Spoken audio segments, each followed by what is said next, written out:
Once upon a time, the freeways in America were absolutely cluttered with V6 family sedans, but in the mid-size segment today, you have exactly one option if you want a naturally aspirated V6, and that is the Camry. Today I'm taking a look at the sportiest and the least expensive version of the Camry V6, the Camry TRD. Now, if you wanted to step up a size, you could get a naturally aspirated V6 in a Chrysler 300 or a Dodge Charger, but those actually compete with the Toyota Avalon, which I will talk about in this video because the Camry and the Avalon are very closely related. As you might expect, the TRD is almost exactly the same price as the Honda competition. This starts at $32,185 for the TRD model. The Accord Sport 2.0 is $32,110. Pricing for the competition will vary.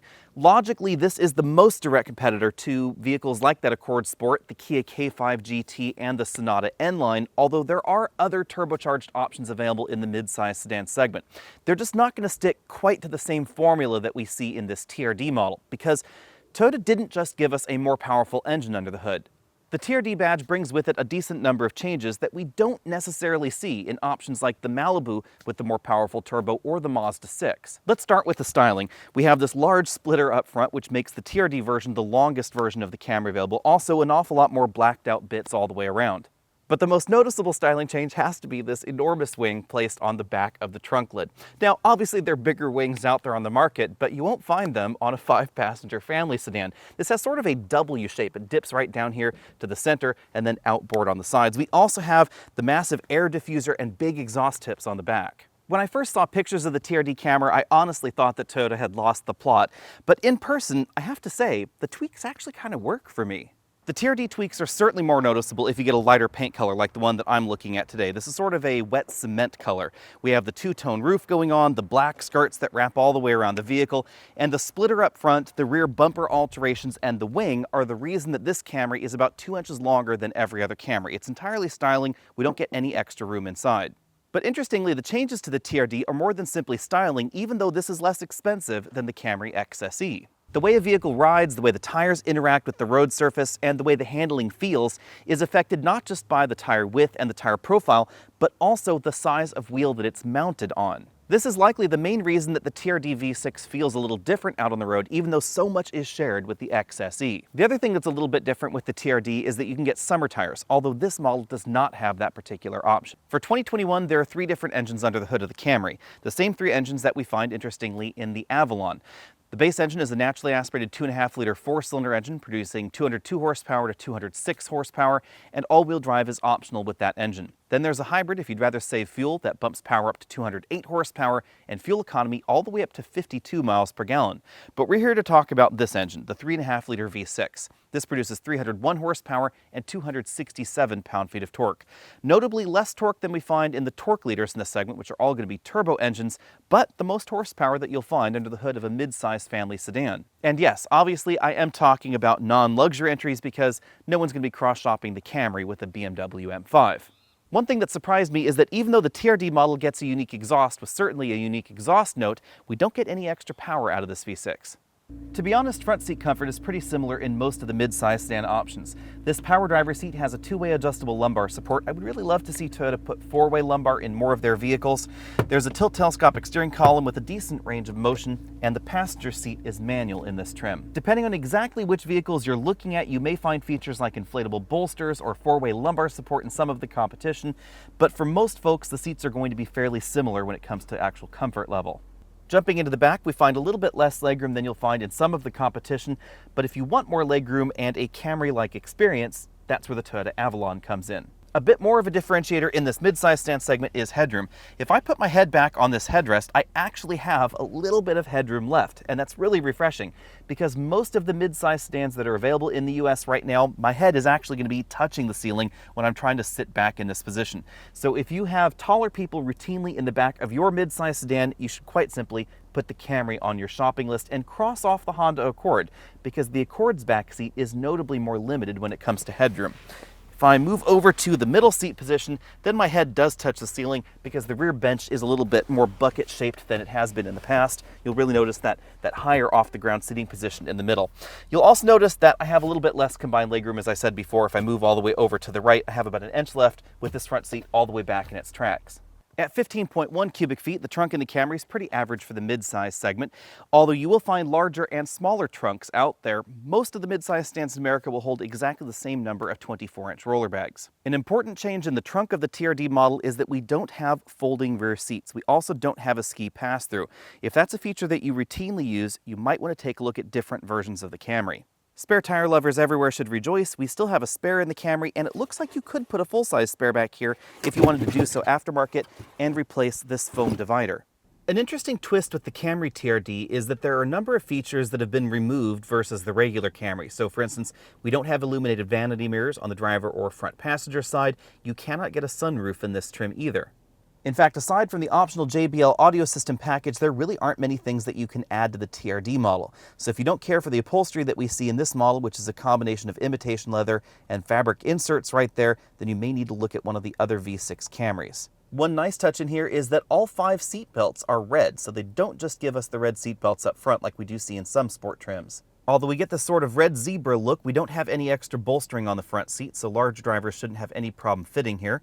Not too many changes to the front doors either. This is an all-black theme going on there, but moving over to the dashboard, we find red stitching on this Softex insert.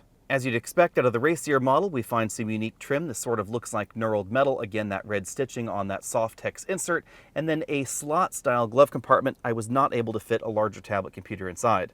In the middle of the dash, we have one of Toyota's smaller infotainment systems. This does not feature factory navigation, although personally I don't find that a problem at all. You can hit the map button, and a really nice touch is that will take you over to the mapping interface inside your smartphone integration right there. Aside from that, the rest of the interface is exactly the same as what we find in most modern Toyotas. Below that, we have 2 large air vents, the controls for the single zone automatic climate control, so no dual zone automatic climate in this interior, and no heated seats. If those are features that you're looking for, again, you'll have to take a look at a different Camry model. Below that, we find a 12-volt power port, USB input for that infotainment system, and then a sliding storage area there, so you can move that out of the way and then pop your larger smartphones inside. Behind that, we have a pretty traditional console shifter. Sport mode is all the way back here and then over to the left, and then we can engage the manual mode by pushing this forward and backward.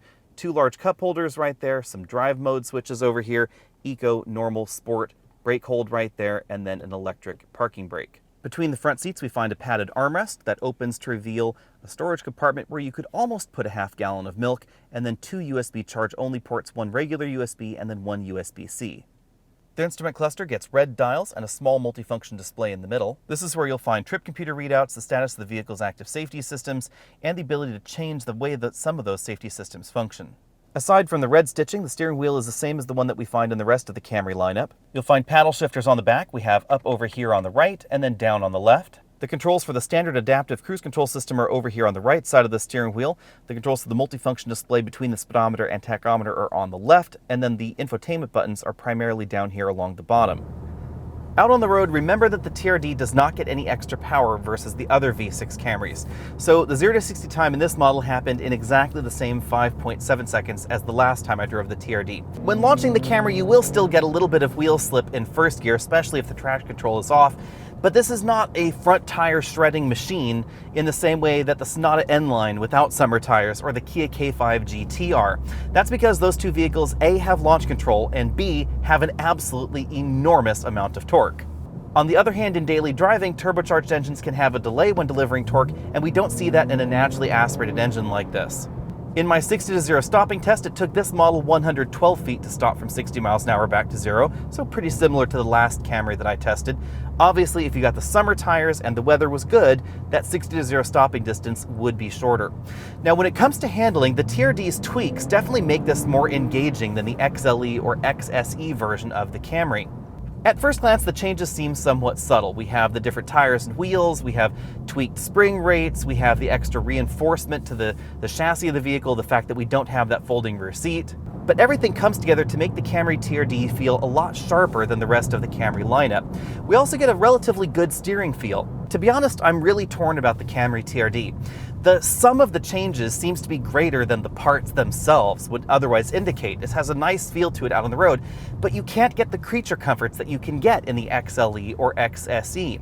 So to be perfectly rational, if you wanted to approach this level of Camry tuning, and have those creature comforts, maybe it would be logical to get an XSE and then get the springs and the tires and the wheels out of the Camry TRD and approximate it. Now, you wouldn't obviously be able to get all the way here because of some of the structural changes that we see in the TRD, the fact that we don't have that folding rear seat for one, but you could at least get part of the way there. When it comes to handling, I'm definitely going to give the TRD an A. And I also have to say that the ride is really well tuned in this vehicle. Out on a rougher road like the one that I'm on here, you'll certainly notice that the ride is a little firmer than in the XSE version of the Camry. Some of that has to do with actual suspension changes, and again, some of that has to do with the way the tires and wheels are done on this vehicle. Again, we have those slightly wider wheels, and that does change the way that the tires cushion the ride. So you do get more of the small imperfections coming through into the cabin, but I think that Toyota has struck an excellent balance with the suspension. Even though the engineers were clearly interested in making this the sportiest version of the Camry, they weren't trying to make this a four-door Supra. Fuel economy is also substantially similar to the competition. Over a week of mixed driving, I've been averaging just over 28 miles per gallon, so this is pretty similar to basically all the competition. I find it quite interesting that all of a sudden we find 4 solid performance options in this segment. The Accord 2.0T and this Camry, which are about the same speed 0 to 60, and then we have the absolutely bonkers Sonata N-Line and Kia K5 GT that, depending on the kind of launch you can get, could either be as quick as this 0 to 60 or significantly faster. One interesting touch with the competition there is that the K5 is about as fast as this because you can't get summer tires. Now, if you put summer tires in this, it might be a little bit faster, but not as fast as the summer tire option that we see on the Sonata N-Line. That is incredibly quick, especially if you're using launch control. Now, before we move on to pricing, I will say that a lot of people were asking me about the exhaust note in the Camry. I have to say, I don't mind it at all. It is a little bit dronier, a little bit boomier than the TRD Avalon, but it's not offensive by any stretch. I think that the exhaust tuning in the Nissan Maxima is just a little bit more my style than the Camry V6, but it's actually not a competitor to this. It's going to be more expensive when comparably equipped. It's supposed to be more of an Avalon competitor. In terms of 0 to 60 performance at the moment in the US, there are really 4 sedans in this category. We have the Camry V6, the Accord 2.0T, and the new performance versions of the Sonata and the Kia K5, formerly known as the Kia Optima. In a semi-tier down is where I would put the other turbocharged options out there, from the Altima to the Mazda 6, and of course the Chevy Malibu. If you want all-wheel drive with a turbocharged engine, you have exactly one option. That would be the Subaru Legacy, but it's not performance-wise really in the same category here. But performance is more than just 0 to 60 times, and that's why honestly I put the Camry TRD in a separate category, excluding the Honda Accord, because even in the Accord Sport 2.0T, we don't find the same kind of changes that we find in the Camry TRD from the factory. Obviously, you can do a lot of these aftermarket changes yourself, but if you want them bundled with a new car warranty and new car financing, then you basically have 3 options. We have the K5, the Sonata, and the Camry TRD. And then if we dig a little bit further, you'll notice that the Camry is a little bit unusual, because when we take a look at the pricing, you could get the Camry TRD for $32,185 and those sportier changes, or you could get an XLE with the same engine, same 0 to 60 time essentially, for $34,995, or you could get the XSE version, $35,545. The XSE version of the Camry is really the one that is targeted more directly at the sporty versions of the Accord, I would say. And the XLE is the option if you want the thrust, but you want some of the luxury features that we find available in the Camry, like the heads-up display, the ventilated seats, etc. Things that you cannot get for some reason in the Camry TRD. That's a little bit odd when you compare it against the Korean options, because there is a way to get more of those creature comforts in your high-performance Kia K5 GT, for instance, than we find in the Camry TRD. Winnowing down the competition, the most direct competitors for the Camry TRD are going to be the Kia K5 GT and the Sonata N-Line. These two are very closely related, so let's just talk about all 3 of these vehicles together. The Sonata N-Line is a little bit more expensive at $33,300. The K5 GT is the least expensive in this bunch at $30,590, undercutting what we see in the Camry TRD. But that base version of the K5 GT doesn't have quite the same kind of feature set that we find in the Sonata N-Line or the Camry TRD, so there are going to be options on top. Oddly enough, the K5 GT ends up bookending this segment, because for some reason Hyundai decided not to give all of those luxury options or added gadgets onto the Sonata N-Line in the United States for some reason. In other world markets, you can get them on the Sonata N-Line, but not in the US for some reason. On the other hand, Hyundai does offer a summer tire option like we see in the Toyota Camry, which is something that for some reason Kia does not offer on the K5. But if you want to get more luxury goodies on the inside of your K5 GT, that's available in a single, basically fully loaded option package that is going to put it more expensive than the other two options. As far as 0 to 60 times go, the Sonata N-Line is going to be the quickest in this bunch if you use launch control and if you have summer tires on the vehicle. There is so much torque out of that 2.5-liter turbocharged engine that you'll be spinning your tires in first gear, in second gear, and sometimes even a little bit of third. And it's not one-wheel peel. You can actually get double tire treads down the road because there is so much power coming from that 2.5-liter turbo engine at such low RPMs. And then we have the 8-speed DCT, which I do think is my favorite transmission in this bunch, but there's a caveat. If you're in a lot of slow and go or stop and go traffic, it's still not going to be as smooth as the traditional automatic transmission we find in the Camry. When it comes to handling, I think the slight win goes to the Sonata N-Line with the summer tire package. I like the way that it feels out on the road. I think it feels just a little bit more connected and a little bit more fun than the Toyota Camry, but the TRD version of the Camry is really no slouch. And again, with those optional summer tires, you'll really improve your grip.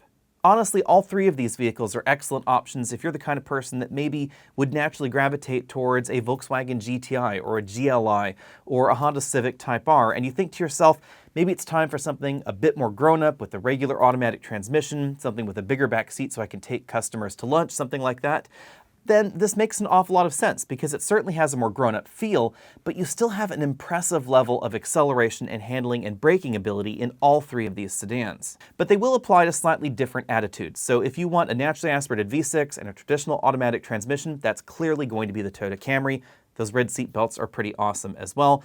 If you're the kind of person that wants a turbocharged engine, you like that turbocharged power, the slickness of a dual clutch transmission, and absolutely bonkers 0 to 60 times in a family sedan, that would be the factory Sonata N-Line with the summer tire package. Now, you could obviously swap out summer tires yourself later, but I love the fact that Toyota and Hyundai are giving us summer tires in the factory because it's a really good value, and I would strongly suggest choosing that option if it's available in your area in the Camry or in the Hyundai. Be sure and let me know what you think about that down there in the comments section below. If I had one wish list item for the Camry TRD, it would be to be able to get some of the luxury gadgets and gizmos available in the XLE and XSE trims with the handles better package that we find in the TRD. I think that really would be an intriguing option. Let me know.